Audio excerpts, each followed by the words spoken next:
నియమింపబడిన దినములు రాకముందే నీ గ్రంథములో నా దినములన్నీ లెక్కింపబడ్డాయని చెప్పి దైవ గ్రంథంలో వ్రాయబడింది.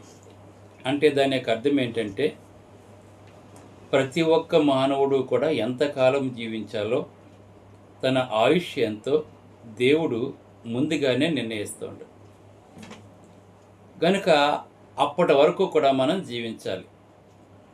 జీవించడం విషయంలో అది నీ ఇష్టం. నువ్వు మంచి కావచ్చు, చెడు కావచ్చు. అయితే నువ్వు మంచిగా జీవిస్తే నీ ఆయుష్ పెంచే అవకాశం ఉంది దేవుని దగ్గర. అందుకే హిజ్కియా మరణకరమైన రోగం వచ్చింది. అయితే అతను, ప్రభువా, నీ ఎడల నేను ఎలా నడుచుకున్నానో, నేను ఎలాగైతే చేశానో, ఏం చేశానో ఒక్కసారి జ్ఞాపకం చేసుకోమన్నప్పుడు దేవుడు మరలా అతనికి 15 సంవత్సరాల ఆయుష్నిచ్చాడు. అయితే బెల్షస్సరు, అతనికి ఆయుష్ ఉంది, కానీ దేవుని ఘనపరచలేకపోవటం వల్ల దేవుని మందిరంలోని పాత్రలు అతను తన సొంతానికి వాడుకోవటం ద్వారా దేవుడు అతని ఆయుష్ని తగ్గించినట్లుగా మనం చూస్తున్నాం.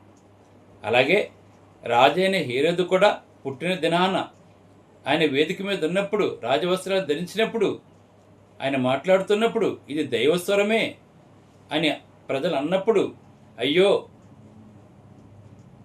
దైవస్వరం నేను కాదు, మనం దేవుని గణపరచాలని చెప్పి అనలేదండి. అతను నిజంగా దేవుడిలాగా భావించబడ్డాడు. దేవుని గణపరచబడలేదు కనుక దేవుడు అతన్ని మొత్తినందున అతను చనిపోయినట్లుగా ఉన్నాం. కనుక దీర్ఘాయుష్మంతుడిగా నువ్వు ఉండాలి అంటే దేవుని చెప్పు చేతుల్లో ఉండాలి.